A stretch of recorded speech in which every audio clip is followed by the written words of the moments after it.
साल था 1290। दिल्ली सल्तनत में गुलाम वंश का सूरज लगभग डूब चुका था और एक नए वंश का उदय हो रहा था, खिलजी वंश। अब देखिए, सिर्फ 30 साल में इस वंश ने हिंदुस्तान के इतिहास की धारा को हमेशा हमेशा के लिए मोड़ कर रख दिया। तो चलिए आज इसके संस्थापक की कहानी को जरा करीब से जानते हैं। तो सवाल ये उठता है कि आखिर कैसे एक शांति से भरा दौर एक खूनी धोखे में बदल गया। यही वो सवाल है जो इस पूरी कहानी के केंद्र में है। एक ऐसे सुल्तान की कहानी जो बस अमन चाहता था, लेकिन उसे मिला क्या? विश्वासघात। तो कहानी की शुरुआत होती है जलालुद्दीन खिलजी से, वो इंसान जिन्होंने 1290 में खिलजी वंश की नींव रखी। देखिए, गुलाम वंश के पतन के बाद सल्तनत को एक ऐसे शासक की जरूरत थी जो हालात को संभाल सके। तो जलालुद्दीन की ताजपोशी किसी जश्न से ज्यादा उस वक्त की एक बड़ी जरूरत थी। और एक दिलचस्प बात बताऊं, जब जलालुद्दीन सुल्तान बने तो वो उस वक्त सल्तनत काल के सबसे बुजुर्ग शासक थे।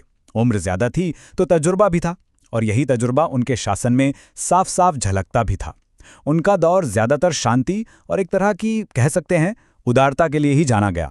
सुल्तान बनने के बाद भी उनमें कोई गुरूर नहीं आया। वो बहुत विनम्र थे।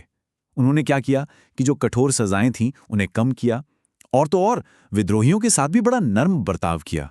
उन्होंने एक ऐसा माहौल बनाने की कोशिश की जहां स्थिरता हो, शांति हो, जो सच कहूं तो उस जमाने के लिए वाकई एक बहुत ही नई बात थी। और फिर कहानी में एक ऐसा मोड़ आता है जो सब कुछ बदलने वाला था। जलालुद्दीन ने अपनी उदारता दिखाते हुए अपने बहुत ही ज्यादा महत्वाकांक्षी भतीजे अलाउद्दीन को कड़ा मानिकपुर का सूबेदार बना दिया। ये एक ऐसा फैसला था जो आगे चलकर आप देखेंगे बहुत ही घातक साबित हुआ। लेकिन देखिए, शांति बनाए रखना कभी भी आसान नहीं होता, खासकर तब जब आप एक पूरी सल्तनत के सुल्तान हो। तो चलिए अब देखते हैं कि जलालुद्दीन के सामने, उनकी नीतियों के सामने क्या क्या चुनौतियां आकर खड़ी हुईं। उनके सामने मुख्य रूप से दो बड़े खतरे आए। एक तो सल्तनत के अंदर से ही, अवध के गवर्नर मलिक छज्जू ने विद्रोह कर दिया। खैर, उसे तो उन्होंने दबा दिया। और दूसरा खतरा था बाहर से।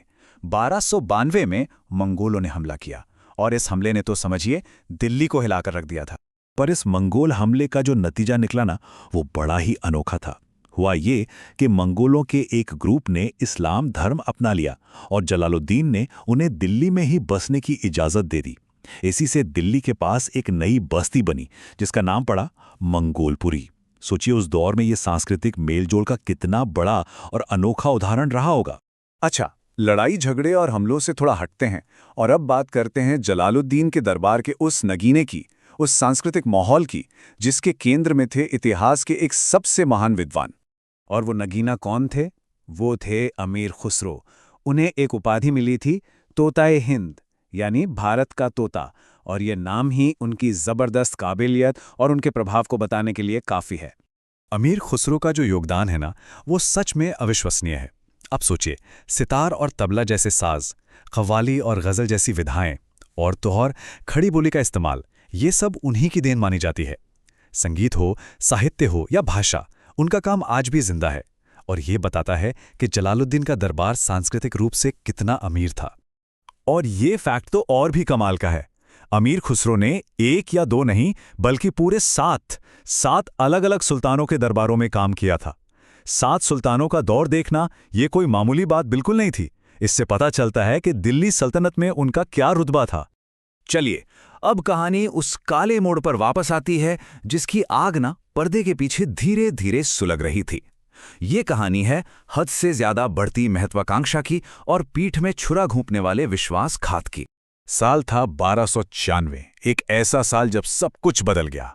खिलजी वंश के इतिहास का यह सबसे बड़ा टर्निंग पॉइंट था। बस एक घटना और सल्तनत की दिशा हमेशा के लिए बदल गई। तो हुआ क्या? अलाउद्दीन ने सुल्तान से पूछे बिना चोरी छुपे दक्षिण में देवगिरी पर चढ़ाई कर दी। वहां के शासक रामचंद्र देव को हराया और वहां से उसे मिली बेहिसाब अकूत दौलत। बस इसी दौलत ने उसकी सुल्तान बनने की जो ख्वाहिश थी उसे वो पंख दे दिए जिसकी उसे शायद तलाश थी। और फिर आया धोखे का वो आखिरी सबसे दर्दनाक मंजर। तारीख थी 20 जुलाई 1296। बेचारे सुल्तान को तो कुछ पता ही नहीं था। वो तो अपने भतीजे को उसकी जीत की मुबारकबाद देने के लिए कड़ा मानिकपुर पहुंचे थे और वहां इनाम में उन्हें मिली मौत। अलाउद्दीन ने अपने ही चाचा का कत्ल करवा दिया और सल्तनत की बागडोर हमेशा के लिए अपने हाथों में ले ली। कभी कभी ऐसा ही होता है, एक इंसान की महत्वाकांक्षा एक पूरे साम्राज्य की किस्मत लिख देती है।